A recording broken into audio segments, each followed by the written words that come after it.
Madali lang to. Tara, gawin natin. Let's go! Diretso na agad tayo sa CapCut. First clip, walang tao. Second clip, yung may mukhang taong yan. Yung nagbabaril-barilan. Martilyo lang ang hawak niyan mga lods, hindi totoong baril. Focus muna tayo sa second clip. Ibaba natin yan gamit ang overlay.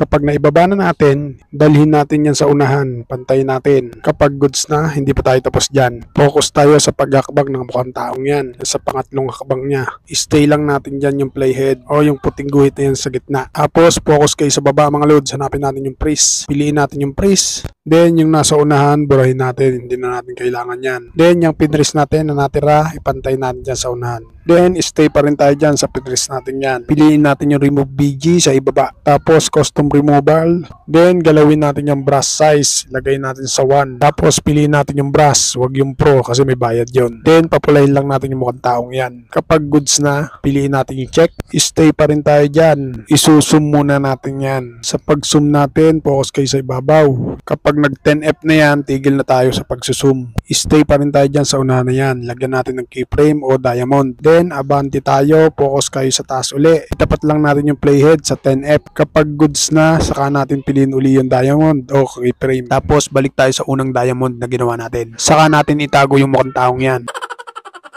Then abante tayo, ganyan ang magiging setup niyan. Tapos stay tayo dyan sa pangalawang diamond. Then piliin natin yung split. Tapos yung sobra, burahin natin. Then yung kaduktong niyan, drag natin dyan, idikit natin. Huwag ka lang didikit sa kaibigan mong plastic ha.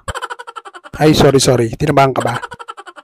Di bale, balik tayo sa ginagawa natin. Abante tayo, focus ulit tayo sa mukhang taong yan. Sa huling paghakbang niya, yung patakbo na siya. Kita nyo yung paa niya. Stay lang natin dyan, yung playhead. Then, piliin uli natin yung freeze. Pag nakapag-freeze na tayo, hanapin uli natin yung remove BG. Then, custom removal. Brush natin uli yung mukhang taong yan. Then, lagyan uli natin ng diamond dyan. Same process lang yan mga lods sa ginawa natin sa una. Ang pinagkaiba lang dyan, yung pangalawang diamond, doon tayo magtatago ng mukhang taong yan. Tapos, burahin natin yung sobra. Yung unang moves lang ang ginawa kong tutorial mga lods. Dahil same process lang naman yan. Kapag goods na tayo dyan, maglagay naman tayo ng mga effect. Abante tayo, tapos piliin natin yung add overlay. Yung mga effect na inilagay ko dyan, kinuha ko lang sa YouTube. In-screen record ko lang. Ilagay ko na lang sa comment section yung mga effect para di na kayo mahirapan maghanap. Ngayon nakakuha na tayo ng effect sa ating gallery. Piliin natin yung splice. Piliin natin yung lighten. Ngayon nawala na yung black background yan. Tapos piliin natin yung check.